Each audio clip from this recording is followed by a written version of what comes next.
Welcome back to Six Cars, guys. It's been a while since we got new content, but as you can see, kind of, there is snow on the ground. We're currently at an en route, and yeah, it is winter, so it's kind of hard to get car content these days, but we are heading to Montreal. It is super bright and early. We've been on the road for a while already. It was pitch black when we left, but we are going to check out one of Canada's greatest Ferrari collections. You know what? Scratch that. One of the world's greatest Ferrari collections, the Luc Poirier Collection. So they're going to be on display. It's over 30 Ferrari cars we're going to be checking out at the Montreal Auto Show. It's going to be epic, guys. I can't wait to show you all the crazy cars there. Of course, you already know what to do, though. Subscribe, like, comment, and share. It's going to be back, guys, and getting some new content. So let's get back on the road and head to Montreal. Oh, hey. There we go, guys. This is why you hit the road early. There is not a soul in sight. And we are here with the Luc Poirier Ferrari Collection. As you can see, pretty much all of the big Ferraris you would expect out of a internationally renowned collection. So obviously all of the big five, the hypercars, 288 GTO, F40, F50, Enzo, Laferrari Coupe, and Laferrari Artura. We do have ropes around them, but understandable. We still get a pretty good look at them, and as you'll notice, everything from the big lineup here, all in Rosso Corsa. Unsurprisingly, it's got a match. No problems with that. Just seeing these cars is quite the treat. So, as you can see, there's a lot to look through in this section here at the Montreal Auto Show. And we're gonna go through all of them, guys, so strap in. So we'll start off at the front of the row, Laferrari Artura, one of 150, beside the Laferrari Coupe. And a couple ways you can tell, obviously, well, the roof being off the Artura, the easiest way to tell the open top from the hard top, but a couple distinctive traits. You can see just a little black mark on the side behind the front wheels. That's an easy tell that it is an Artura. And they also have these 70th anniversary badges just in front of the rear wheels. The stripe is unique to the Artura as well, compared to the Laferrari Coupe, the OG, well, OG from this generation of the Ferrari hypercars at least. And keep walking down here, we have the Enzo, F50, my personal favorite, the F40. We've got the OG, this is the real OG from the Ferrari hypercar lineage, the 288 GTO, of course made for Group B racing, and then Group B got cancelled, so all we really got out of it was a pretty cool Ferrari road car. And he's also teched an SF90 Spider in beside the Legends, so not really sure. It's kind of hard to pick. I mean, I've got my pick with the F40, but there's so many good things about each one of these cars. It's kind of hard just to pick one, but let me know what you guys think out of the Ferrari hypercar lineage. Which one is your favorite? LaFerrari Coupe or Artura, the Enzo, the F50, the F40, or the 288 GTO, or you can go off the board and pick the SF90 Spider. I don't know why you would do that, but to each their own. Either way, pretty damn cool. Get a look at the back side as well, so you don't have these signs or placards in front of them obstructing our view.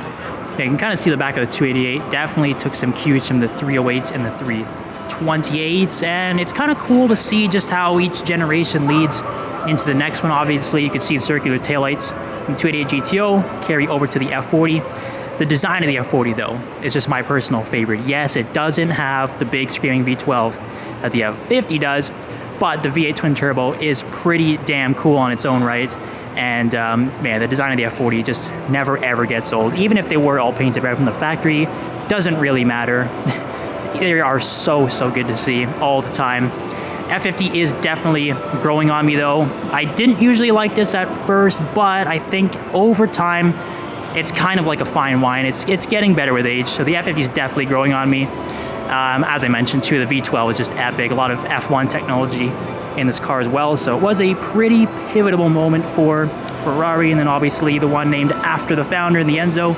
And another cool thing to note here, just with all the plates, making sure you know what each car is. No mistaking that though, the Enzo is iconic and timeless. Always good to see that, never get tired of them. And the LaFerraris. This, it's not my favorite between the Holy Trinity with the P1 and the 918, that still goes to the P1 for me. However, the LaFerraris are so damn good. Another car is just getting so much better with age. They've always looked absolutely beautiful, but again, it just gets better and better. And the Artura is just a nice little touch to be able to pop the roof off.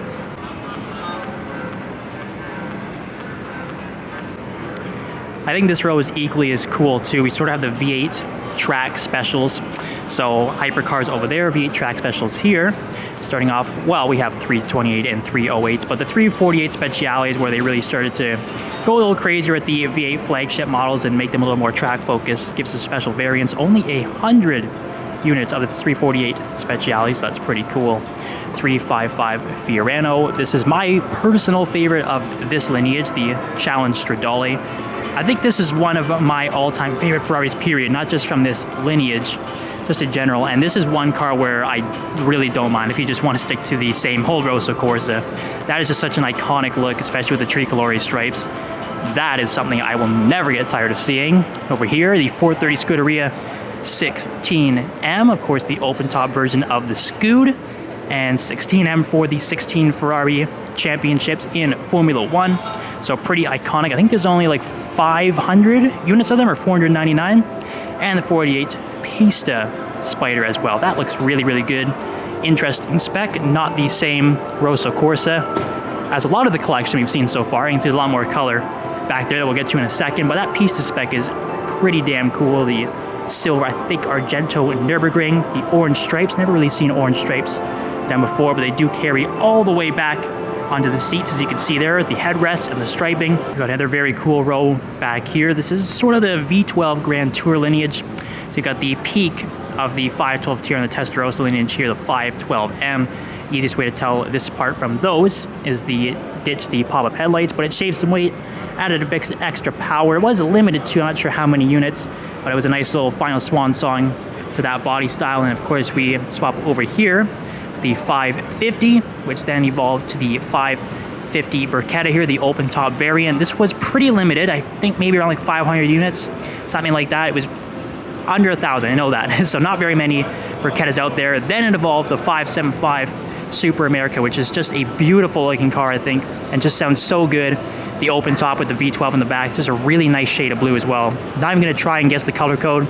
Not that brushed up on the Ferrari colors, but very nice nonetheless. We head over here to the 599 GTO, my favorite of these V12 Grand Tours. Of course, the track focus variant. A lot of nice touches compared to the standard 599. Obviously, the vented hoods and the front grille and everything like that is different, but more power, lightweight, and just such a good looking design. I will never, ever get tired of seeing this car. One of my all-time favorite Ferraris. And then, of course, that evolves into the F12 TDF, also very nice, and many of them had this heritage stripe across the hood, paying homage to some classic Ferrari race cars. And then that has evolved. We don't have the competition version here. We do have a very nice 812 GTS, though. The yellow accents are quite nice. You can see back there on the seats, and we do have some yellow calipers on the side as well. If we shift over here, yeah, very, very good looking car. And again, I like how they've organized the cars here. You can see the lineage through the V8 models, the V12 models, the hypercars. It's quite the assortment here from the Luc Poirier collection. We got one more row right here. Last row here from the Luc Poirier collection, the brand new 296 GTB. So of course, Ferrari shift to the smaller power plants, the 6 cylinders. But this does look really good, and I've always said since this release that the back here, just how the sort of the roof line, the window line caves back in, sort of looks like the old 250 LM Le Mans cars from the 60s. So very, very good design. Another yellow to go along with it, the old Ferrari Dino 246 GT. That's also pretty good looking. 330 GTC. Got the 365 GTB4, commonly known as the Daytona as well, which again, all of these cars are looking good with age. I've said it a few times now, but that is just the truth here with these Ferraris, and that's why they hold their value so damn well. 512 BBI. And then we saw the F512M back there, the super duper variant of these two cars right here, the Testarossa and the facelifted 512 TR. Not too bad, guys. And of course, we need a back look at the Grand Tour as well. Another difference you can tell in the F512M. You can see the old Testarossa and the 512 TR. You have those slitted lights back there. These ones shifted over to the conventional, let's say conventional Ferrari circular taillights, because they are on so many Ferrari variants. And again, it's cool. You can see the lineage that clearly influenced its successors with the 550 and of course the 575, and then it continued over to the 599, F12, and 812. And again, just a better look at the back ends of these cars, the business end, you might say. All looking so good. Wait, further inspection on the F50. No exhaust pipes. Straight pipe, maybe? Who knows? We should try and come back and actually hear this thing when it's not snowy and wintry out, so maybe we'll have to come back to Montreal again soon. But nevertheless, the Luc Poirier Collection, from the Laferraris and the F40s and the F50s all the way back to there. I count 31 cars in total here in the Ferrari section. Not too shabby, guys. So, we are at an auto show after all, so might as well go see some other stuff. Fighting these damn ropes, but we do have a cool Starato here at the Lamborghini stand. No Revuelto, but we will have that at the Toronto show, I believe, so that will be coming soon. This one is pretty cool, the dark red. This looks like the old color Rosso Vic. I don't know what the official color code is for this, but it's pretty sick. More the merrier for these off-road Huracans. They do look really cool, and this one is option with the spare tire on the roof rack, which not many of them are, and that is a damn shame. You should go all out if you're ordering an off-road supercar. That's my opinion, but that does look pretty damn cool. Hold the phone, guys. We have a McLaren Artura flip paint color matched bike. Craziest thing is this is also Luc Poirier, the man behind the Ferrari Collection. So got a thing for Ferraris, but apparently he also has a thing for flip paint Arturas and color matched bikes. Well, that is wild. We do have a Ferrari Formula 1 car over there that I do want to go and see. There we go, F2004, the last Michael Schumacher World Championship before Fernando Alonso beat him in the Renault. So I can't even imagine how much this is worth. The sign over here says 1.5 million. I'm not buying that. It's gonna be worth a lot more than that. Yeah, this I think would be the V10 here. I don't think they switched to V8s just yet, so the sound of this thing would be ballistic. Again, this is from the Luc Poirier Collection. I'm not really sure why this is not in the main section with the other Ferraris, but it's here, and we still get to see it, and that is very cool. All right, crowds have filled in. We lost early access, but take my word for it. 599 GTO, Monza SP1, and somewhere over here is a Monza SP2. I'll try and get it. This one, we can at least get a clear look at it. Silver with the red lipstick, of course. 1 seat instead of 2 seats, SP1 designation. DBS Volante 770 Ultimate Edition there too. That's very nice. Anyway, the 599 GTO is my favorite anyway, so at least we can get a clear look at that. And 1 Monza. And maybe we'll get the Monza SP2 here as well. No guarantees though. Oh, tight squeeze. There we go. I told you guys there is proof. Monza SP2. That's a nice spec, sort of reverse of the SP1 instead of silver with red and silver stripe.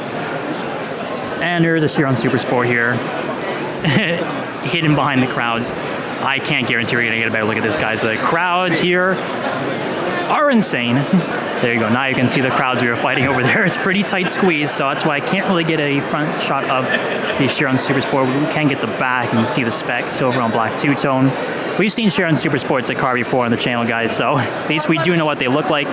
Got the pair of Monzas hidden back there as well. Cool little display here from Automobile Etc. in Montreal. That is fantastic looking. The long tail, we'll call it, on the Super Sport is definitely a winner for me. The coolest looking variant of the Chiron.